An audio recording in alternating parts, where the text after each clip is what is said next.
Hi happy morning. இன்றைக்கி என்னோடய கார்டனில் உள்ள ரோஜா பூக்கள் பார்க்கலாமா? பிங்க் பட்டன் ரோஸ் தான். ஒரு கிளையில் 4 மொட்டுக்கள் வச்சு அழகாக பூத்துருக்கு இன்றைக்கி. அது மட்டும் இல்லாமல் நிறைய கிளைகள் மட்டும் வந்துட்டு தான் இருக்குது. குட்டி பிளாட்டாக தான் எனக்கு கிடச்சிச்சு. ஆனால் இப்போது அழகாக தளிர்கள் வந்துட்டுருக்கு. பார்க்குறது ரொம்ப அழகாகவே இருக்குது இந்த பிளான்ட்டு.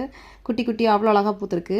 அப்புறமா காஷ்மீரி ரோஸில் கூட 2 பூ பூத்துருக்கு. ரொம்ப பெரிய பூவை வச்சுருக்கு. அவ்வளோ அழகாக இருக்குது பார்க்குறதுக்கு. இந்த பூ 2 நாள் தான், உடனே கொட்டி போயிடும். இந்த பூ அப்படி தான் நல்ல பெருசாக இருக்குது. ஒரு நாளைக்கு மட்டும் நிற்கும், அதுக்கப்புறம் கொட்டி போயிடும். இன்றைக்கி பறிக்கிற மாதிரி தான் இருக்குது, பறிச்சிக்கலாம்.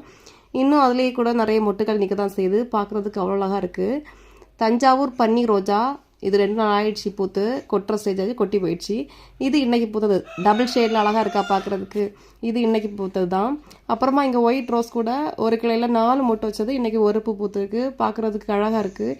இந்த பூ இன்னைக்கு பறிக்கிற மாதிரி தான் இருக்குது. அப்புறமா கல்கத்தா ரோஸ் கூட ரொம்ப நாளைக்கு அப்புறமா இன்றைக்கி ஒரு பூ வச்சுருக்கு. ஒரு மொட்டு லைட்டாக விரிஞ்ச மாதிரி இருக்குது.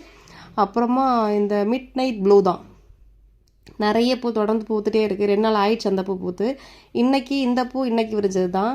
மற்ற இன்னும் ஒரு 3-4 பூக்கள் நிற்கிது. எல்லாமே நேற்று ஒரு 2 டேஸ் ஆயிடுச்சு பூக்கள் பூத்து. இன்றைக்கி பறிக்கல அப்படின்னா நாளைக்கெல்லாம் வேஸ்ட்டில் போகிற மாதிரி தான் இருக்கும். பதில் தெரியுது எவ்வளோ அழகாக இருக்குது பூக்கள். மிட் நைட் ப்ளூவில் நிறைய கிளைகள் விட்டு நிறைய மொட்டு பூ வத்துட்டு தான் இருக்குது. பார்க்குறதுக்கும் அவ்வளோ அழகாக இருக்குது. மிட் நைட் ப்ளூவும் கூட ரொம்ப ரெஸ்ட் எடுக்கிறது எல்லாம் தொடர்ந்து பூ பூத்துட்டே தான் இருக்குது. பார்க்குறதுக்கு ரொம்ப க்யூட்டாக இருக்குது அந்த பூக்கள். அதில் கிளைகள் நிறைய பெருசு நிறைய கிளைகள் வச்சுருக்கு. அப்புறமா ஃபேண்டா ஆரஞ்சு ரோஸ் கூட இன்றைக்கி ஒன்று பறிக்கிற மாதிரி அழகாக இருக்குது பூ. அப்புறமா பிரிட்டிஷ் குயின் தான், எவ்வளோ அழகாக இருக்குன்னு பாருங்கள். குயின் இன்றைக்கி பறிக்கக்கூடிய பூக்கள் முடிஞ்ச அப்புறம் குயின் ரோஸ் இல்லவே இல்லை. அப்புறம் ஜுமிலியா ரோஸ் தான், ஒரு 2 டேஸ் ஆன பூ தான். ஒன்று நல்லா விரிஞ்சிருச்சு. இன்றைக்கி இது நாளைக்கு பறிக்கிற மாதிரி தான் இருக்கும். லைட்டாக இன்னும் லேயர் உள்ளாடி இருக்க தான் செய்யுது. சில்வர் லைன் ரோஸ் தான். இந்த பிளான்ட் ஒரு 4-5 நாட்களாக நிற்கும். இந்த பிளான்ட்டில் உள்ள பூக்கள் கொட்டவே இல்லை, அப்படியே நிற்கிது பாருங்கள். அதுலேயும் ஒரு கிளையில் எவ்வளோ மொட்டுக்கள் வச்சுருக்கு பாருங்கள், எவ்வளோ அழகாக இருக்குன்ட்டு. அதுலேயும் ஒரே ஒரு பூ மட்டும் லைட்டாக விரிஞ்ச மாதிரி இருக்குது. மற்ற மொட்டுக்கள்லாம் அப்படியே இருக்குது. பிரிட்டிஷ் குயினில் தான் ஒரு 4-5 பூக்கள் நெய் பூத்துருக்கு. ஆனால் இந்த பூக்கள் நெய் பறிச்சிட்டோம் அப்படின்னா அடுத்த பூக்களே கிடையாது. மொட்டுக்கள் அதுக்கப்புறம் மொட்டு வச்சா தான் ஒன்றுமே தவிர பூக்களே இல்லை.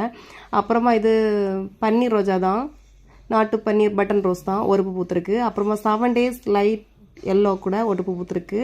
அப்புறமா இந்த ரெட் ரோஸில் கூட ஒரு பூ பூத்துருக்கு.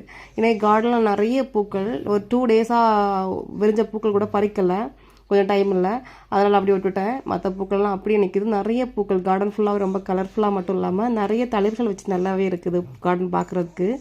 காலையிலேயே வந்து கார்டன் பார்க்கும்போதே ஒரு மனசுக்கு ஒரு சந்தோஷம். எல்லா பூக்களையும் சரி கார்டனையும் சும்மா ஒரு பார்க்கும்போதே அவ்வளோ சந்தோஷமாக தான் இருக்குது மனசுக்கு. அது மட்டும் இல்லாமல் இன்னைக்கு கையில் பூ பறிக்கிற மாதிரியே இல்லை, எடுக்கிற மாதிரியே பூக்கள், நிறைய பூக்கள். அதனாலேயே எல்லாமே கீழே வச்சுட்டேன். கீழே வச்சு தான் இன்றைக்கி பூக்கள்லாம் அடுக்கி வச்சு இன்றைக்கி